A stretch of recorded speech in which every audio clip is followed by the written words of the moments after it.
Fala galera, tudo bem com vocês? Nesse vídeo nós vamos falar sobre a relação inversa entre a taxa de 10 anos do Brasil e as small caps e os fundos imobiliários. Grande parte da minha audiência, não feche esse vídeo, espera aí. Grande parte da audiência aqui do canal não investe nem no Brasil, muito menos em fundos imobiliários ou até mesmo em small caps. Mas o que eu vou ensinar aqui para vocês é muito importante, que é a correlação inversa entre a taxa de juros e ativos de risco. Ainda mais importante no momento que nós estamos vivendo. Vocês devem ter escutado por vários influenciadores que, quando a taxa de juro cai, é o que está acontecendo com a Selic hoje, os ativos de risco se valorizam. A bolsa sobe, small caps sobem ainda mais, fundos imobiliários se valorizam, mas é o contrário do que está acontecendo, correto? Vocês sabem explicar por que isso acontece? Não é culpa de Bolsonaro, não é culpa de Lula, não é culpa de ninguém no Brasil. A culpa, na verdade, é dos juros americanos.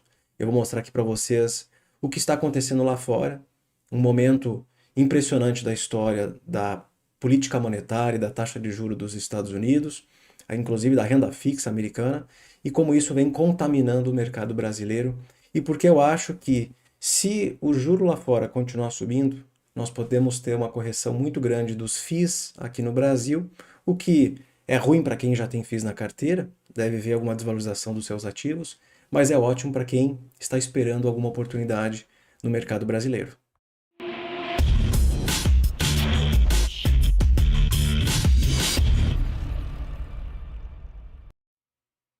Antes disso, peço para vocês deixarem um like nesse vídeo, se inscrevam no canal, porque agora nós vamos ter um momento história.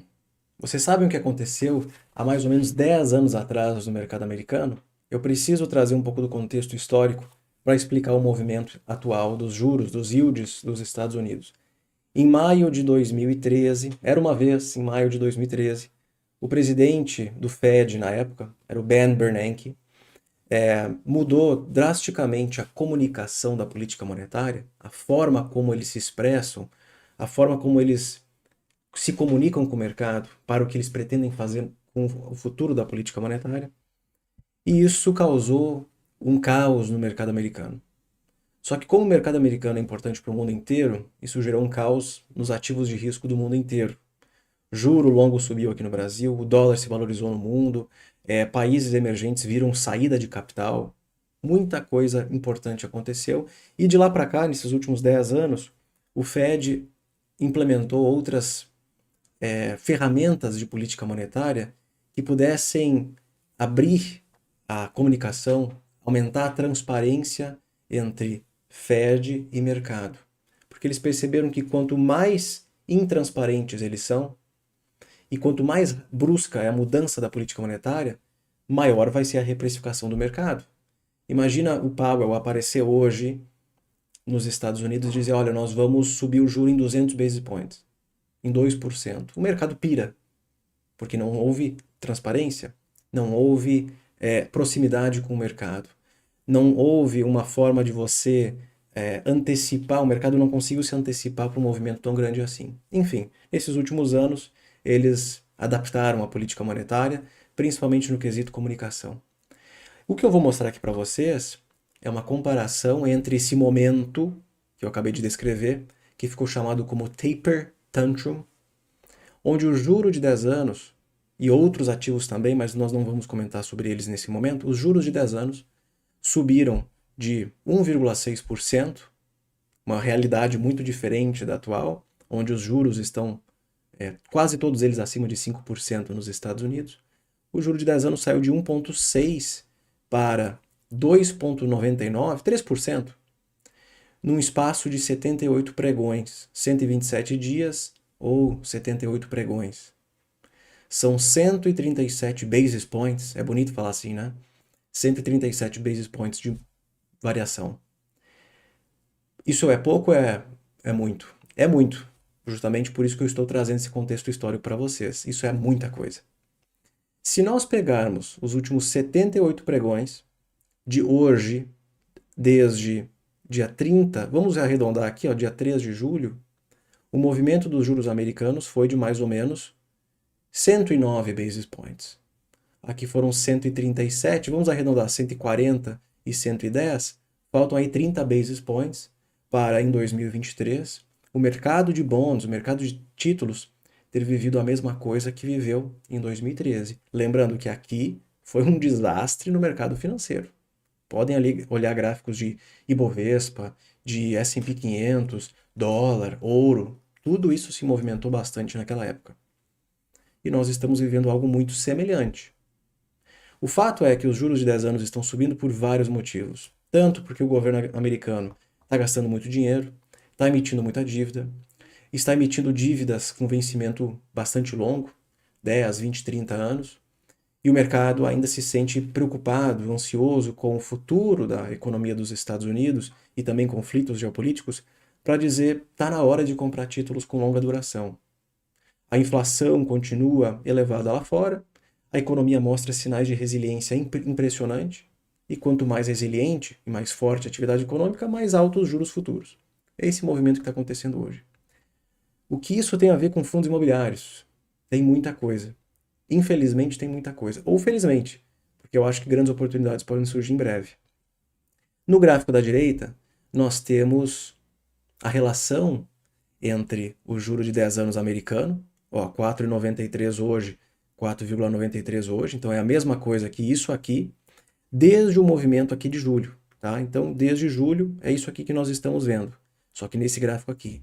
E eu botei em vermelho o juro de 10 anos do Brasil. É impressionante como uma coisa está seguindo a outra, né? Não, não é tão impressionante, não. O mercado lá fora está contaminando o mercado brasileiro. Eu venho falando isso já faz várias semanas.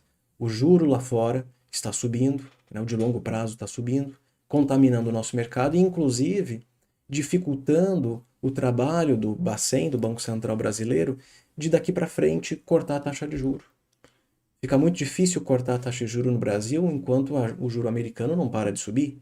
Está em 5,5 hoje, né? A taxa de um ano pode chegar a 5,75 e a economia mostra sinais de resiliência impressionante.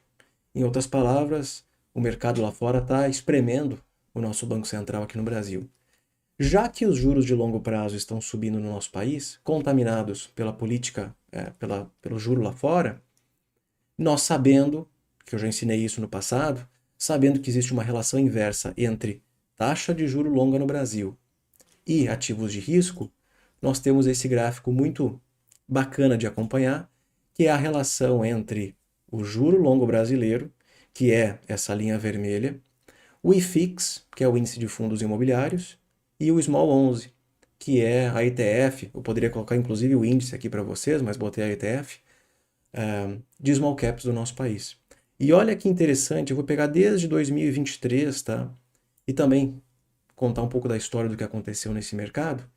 Nós temos visto desde o início do ano os juros aqui no Brasil caindo, juro longo caindo, na expectativa de que a taxa de juro vai cair. Se vocês perceberem aqui comigo, a partir de maio nós tivemos leituras muito benignas da inflação brasileira. O IPCA está caindo, está se aproximando da meta do Banco Central. O Banco Central tem que cortar o juro. O juro longo caiu. Olha esse movimento aqui, ó, impressionante, de...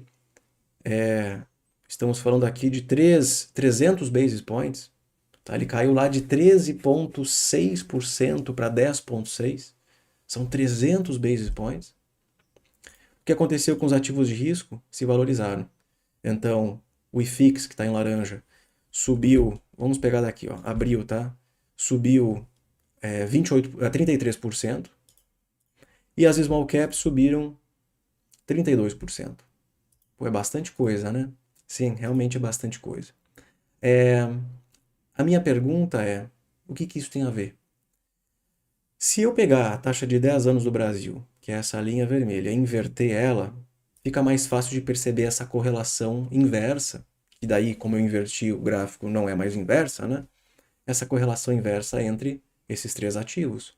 O juro caiu, lembrando, acabei de inverter essa linha vermelha. Então, o juro caiu, olha só o que aconteceu com small caps e fundos imobiliários, subiram. E a partir, vamos voltar para cá, a partir de julho, o mercado lá fora contaminou o nosso mercado. A partir de julho, onde está julho? Está aqui, ó. Olha esse movimento aqui dos juros. O que aconteceu com as small caps? Caíram, mas os fundos imobiliários não caíram. Esse movimento aqui é muito curioso, porque, na teoria, FIIs subiram quando o juro caiu, juro subiu, FIIs deveriam cair. Esse movimento ele de fato não aconteceu. Felizmente, para quem investe em fundos imobiliários, lembre-se que essa classe de ativo ela é menos volátil, ela é menos arriscada do que ações, principalmente quando comparamos FIIs com small caps, que são bastante voláteis. Quem já não teve small cap na carteira que sobe ou cai no dia 5, 10%? Acontece bastante, com mais frequência do que, por exemplo, uma Ambev, uma empresa gigante que sobe 2, sobe 3, cai 1%.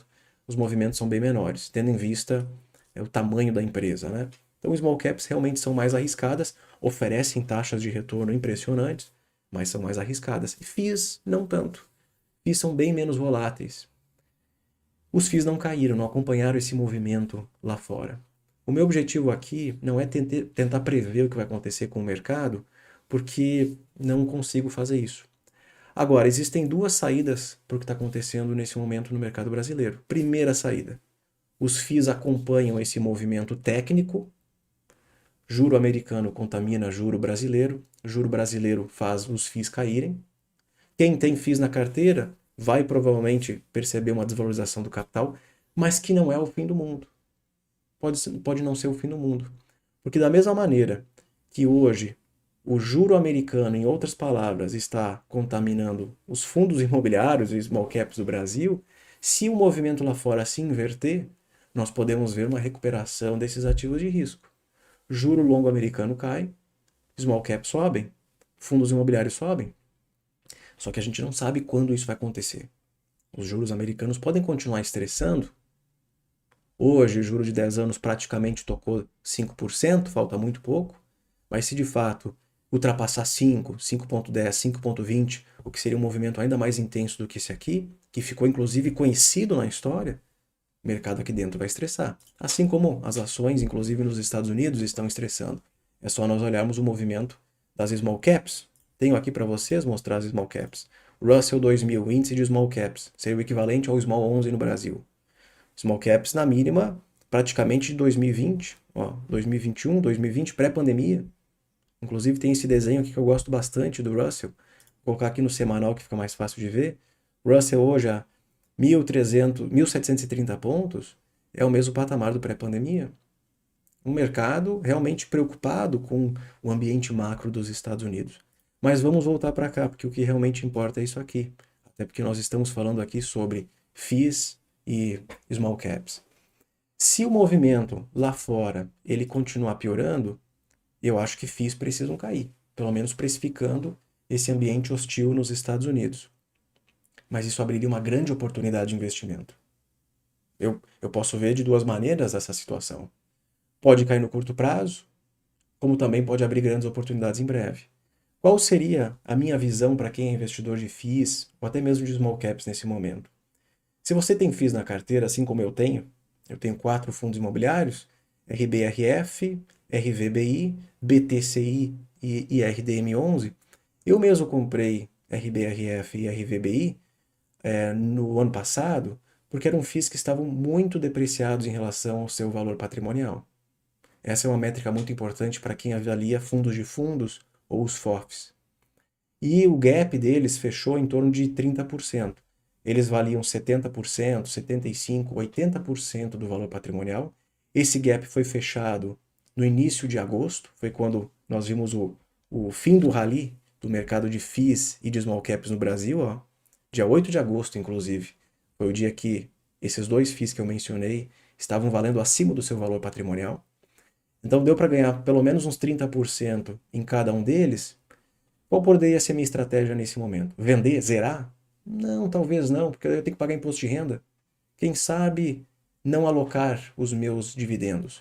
Pegar os dividendos, colocar na renda fixa, num caixa de curto prazo, um tesouro Selic, um fundo de investimento de altíssima liquidez e baixíssimo risco e esperar novas oportunidades. Faria inclusive a mesma coisa com small caps, sabendo que esse movimento técnico lá fora está impactando o mercado aqui dentro. Ao invés de zerar, me desesperar, é preciso entender o que está acontecendo e traçar uma estratégia ainda mais inteligente nesse momento. Então eu vejo FIIs aqui no Brasil, são ativos que para mim são baratos, por exemplo. Mas quem sabe, ao invés de reduzir posição, vender, me preocupar, eu paro de recomprar as cotas com os meus dividendos, espero mais um pouquinho para entender para onde vai o juro americano, porque em breve eu posso recomprar ativos mais baratos aqui no Brasil. Esse movimento, inclusive, tem mais uma análise que eu até nem pensava em fazer agora. Esse movimento de queda das small caps é tão interessante que eu queria mostrar aqui para vocês a relação entre o Ibovespa e o Small 11. Aqui nós temos Ibovespa dividido por Small 11. Quanto mais para cima essas linhas, mais valorizado o Ibovespa está em relação às small caps. Quanto mais para baixo, maior a preferência dos investidores em comprar small caps do que Ibovespa. Em outras palavras, é uma comparação de capitalização de mercado. Grandes ativos, grandes empresas defensivas, pequenas empresas mais arriscadas, entretanto, que oferecem uma taxa de rentabilidade maior. Nós vimos aqui ó, na pré-crise do Brasil em 2014, o mercado vendendo small caps e comprando Ibovespa. Na verdade, ambos caíram na época, mas as small caps caíram muito mais. Depois, o movimento inverso. Aqui a taxa de juro caía no Brasil. Aqui a taxa de juro subia.